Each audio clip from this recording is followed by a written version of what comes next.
Indian ఆర్మీలో కపిల్ ధ్వజ్ వాహనాలు సంచలనం కలిగిస్తున్నాయి. ఎలాంటి వాతావరణంలోనైనా ఎలాంటి ఉపరితలంపైనైనా సాయం కోసం రక్షణ కోసం తిరుగులేని వాహనాలుగా కపిల్ ధ్వజ్ సత్తా చాటుతున్నాయి. ఇంతకీ ఏంటి కపిల్ ధ్వజ్? ఆ పేరులోనే ఓ ప్రత్యేకత కనిపిస్తోంది. ఆ వివరాలు ఇప్పుడు చూడండి.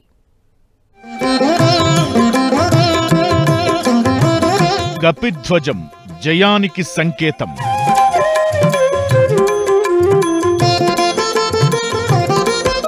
మహాభారతంలో అర్జునుడి రథంపై ఎగిరిన జెండా ఇది.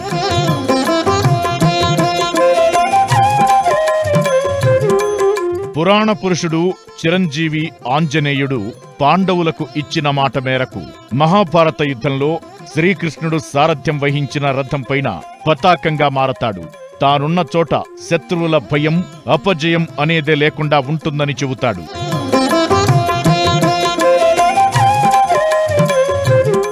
ఇప్పుడదే పేరుతో ఇండియన్ ఆర్మీకి ఎక్కడా వెనక్కి తగ్గకుండా ముందుకు దూసుకుపోయే వాహనాలు సమకూరుతున్నాయి.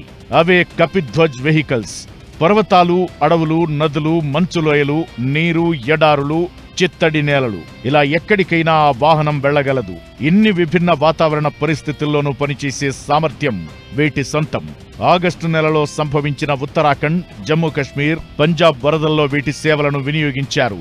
ఆ సమయంలో వందల మంది ప్రాణాలను కపిధ్వజ్ వాహనాలు కాపాడాయి. మంచుతో కూడిన సియాచిన్, లద్దాఖ్ వంటి పర్వత ప్రాంతాల్లో కపిధ్వజ్తో భారత సైన్యం ప్రస్తుతం గస్తీ నిర్వహిస్తోంది.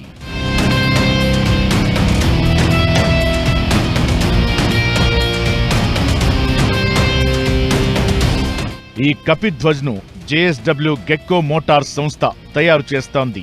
ఈ వాహనం దాదాపు మన దేశపు విడిభాగాలతోనే తయారు చేస్తున్నారు. మొత్తంగా ఇండియన్ ఆర్మీ దగ్గర 120 కపిధ్వజ్ వాహనాలున్నాయి. కపిధ్వజ్ ప్రత్యేకతలను గమనిస్తే -40 డిగ్రీల సెల్సియస్ ఉష్ణోగ్రతల్లోనూ సునాయాసంగా పనిచేస్తుంది. అయితే ముందు ఏ ప్రాంతంలో దీనిని తీసుకెళ్తున్నామో ఆ ప్రాంతానికి అనుగుణంగా టైర్లలో గాలి నింపాల్సి ఉంటుంది. ఇందుకోసం ప్రత్యేకంగా డ్రైవర్ బయటకొచ్చి గాలి పెట్టాల్సిన అవసరం లేదు. డ్రైవింగ్ సీటులో ఉండే ఓ నాబ్తోనే ఈ పని పూర్తి చేయవచ్చు. అలానే కపిధ్వజ్ 360 డిగ్రీల కోణంలోనూ తిరగగలదు.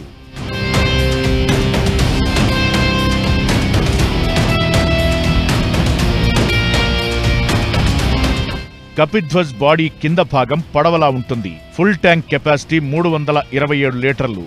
Engine horse power 55. వాహనానికి ఉన్న దమ్ముని బట్టి ఎలాంటి విపత్కర పరిస్థితుల్లోనైనా పని పూర్తి చేసుకొచ్చేలా దీన్ని తయారు చేశారు. దీంతో ఒక్క ఆర్మీనే కాకుండా పారామిలిటరీ సహా ఇతర డిజాస్టర్ రెస్పాన్స్ టీంలలోనూ కపిధ్వజ్ వినియోగం పెరిగే అవకాశం కనబడుతోంది.